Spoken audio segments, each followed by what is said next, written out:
São 3 caras à base da sociologia. Coloca aí a cara desses caras, por favor, caro editor. Marx, o defensor de uma sociologia mais reacionária. E é só falar dele que algumas pessoas já associam ali a sua imagem ao quê? Aos comunistas de Cuba e à morte ao consumo. Será mesmo? Weber. Sabe quando você diz, eu tenho um amigo, fulano foi fazer uma ação social? Pois é, ele que estudou esse conceito. O filósofo é visto por alguns estudiosos das humanidades como defensor de ideias diferentes e contrárias ao de Marx. Veremos o porquê. E o terceiro, e não menos importante, é o francês Émile Durkheim. E ele foi tão importante que é considerado o fundador da sociologia moderna.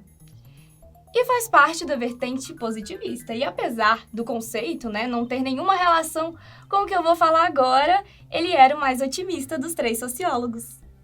Positivista, otimista, pegaram? Não? Deixa pra lá.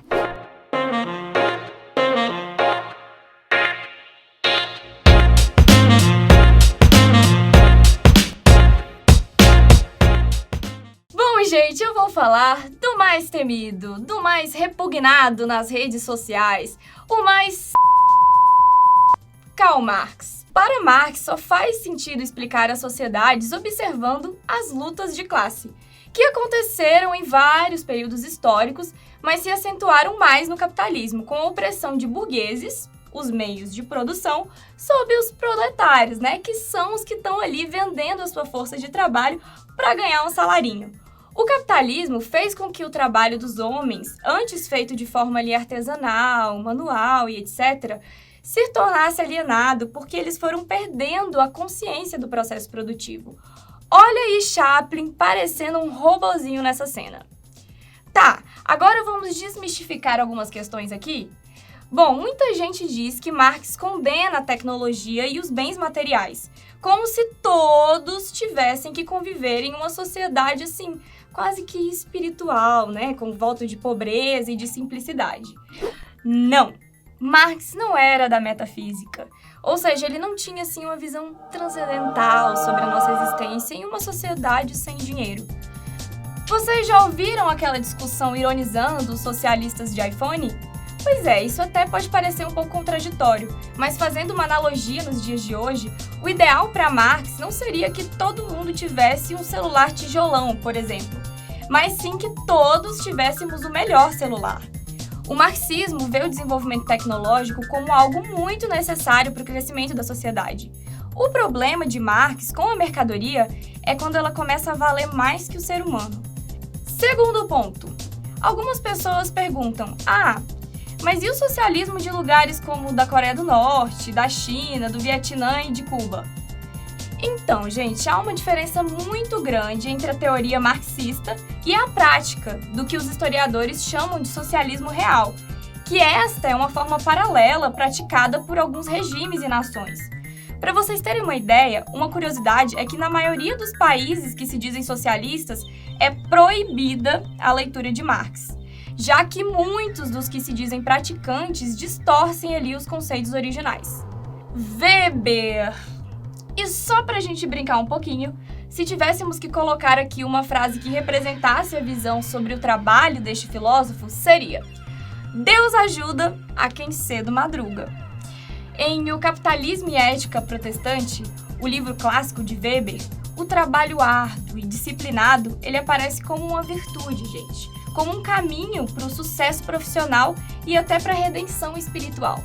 Eu só disse isso porque o sociólogo discute o trabalho na perspectiva daquela ideia de que o trabalho dignifica o homem, sabe? E não é à toa que os cientistas o vejam com análises opostas ao de Marx, porque eles acreditavam que o trabalho era uma via de exploração. Weber era um sociólogo de orientação individualista. Para ele, se quiséssemos conhecer uma sociedade, teríamos que observar as condições individuais das pessoas nela. Uma perspectiva weberiana diz que a gente não deve se isentar da nossa responsabilidade, porque a única forma de pressionar, realmente as indústrias a mudarem o seu modo de produção é somente se cada um de nós formos mais críticos em relação ao que consumimos. E já tem funcionado muito, Isso é basicamente o que ele chama de ação social. Anota aí para você já usar essa referência na redação, viu? Agora a gente vai falar do Durkheim. Coloca aí, editor, a musiquinha francesa. Este sociólogo, ele tinha uma perspectiva funcionalista. Ele via a sociedade como um grande organismo vivo ali em funcionamento, e os indivíduos devem se sentir como partes fundamentais para a organização desse todo. A mudança, para ele, não vem do meio externo, mas das consciências individuais de cada um. E para ilustrar melhor para você que está aí, vocês se lembram desse fato? Bom, aqui a gente não quer analisar os motivos, né, e nem julgar os méritos da greve dos caminhoneiros em 2018. Mas essa paralisação, que começou pequenininha ali, localizada, durou 11 dias e bloqueou as rodovias, que, além de ter chamado a atenção de todo mundo, né, e afetado grandes empresas, acabou atingindo também a Dona Maria, seu Zé, pessoas comuns como nós, porque ficou realmente complicado abastecer as cidades com itens assim básicos, como combustível e até alimento. É dessa forma sistêmica e funcionalista que Durkheim vê a sociedade, gente. Cada pessoa tem uma função social para tudo ficar coeso. Ou seja, se o caminhão parar, todo mundo para. E aí, a partir disso, a sociedade vai se especializando, né? A partir dessas dinâmicas, vão se complexificando e assim as interações entre os indivíduos vão fazendo tudo acontecer. Basicamente, se todo mundo contribuir, tudo fica ok. Mas se cada um causar um pequeno desequilíbrio que seja, lá na frente vira uma bola de neve enorme que pode atingir todo mundo. A partir disso, ele cunhou o conceito de fatos sociais. E são fatos sociais todas as maneiras de agir e pensar socialmente ali que são exteriores a nós, sobre as quais a gente não tem o mínimo controle.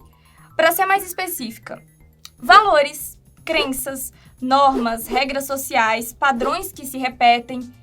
Um exemplo do que pode ser um fato social aqui bem levado ao extremo é o suicídio.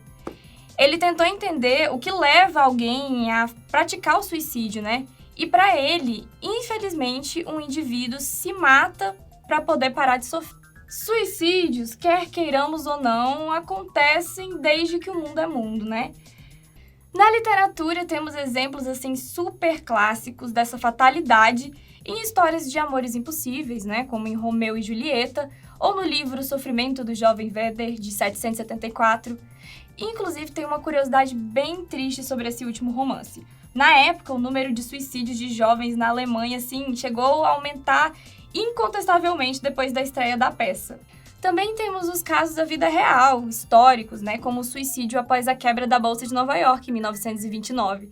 Além também dos kamikazes, pilotos de aviões japoneses carregados de explosivos que tinham a missão de realizar ataques suicidas na Segunda Guerra Mundial.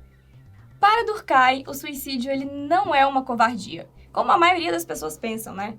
Quem se suicida é conduzido por motivações de orientação coletiva, e esse ato, para o sociólogo, seria ali uma forma de resposta às diferentes pressões sociais que o indivíduo recebe ali constantemente. Um exemplo bem recente é a série 30 Reasons to Why, que estimulou ideias de suicídio entre os jovens ao contar a história de Hannah Becker. De acordo com dados divulgados pelo jornal o Globo, as buscas na internet sobre o tema, inclusive até estratégias de prevenção, aumentaram 19% após a estreia do seriado. Gente, vamos ver uma coisa mais tranquila, né, galera? Bom, por hoje a gente vai encerrar por aqui, mas se você quiser continuar levando essa discussão adiante, é só acompanhar a gente por aqui. Até já já!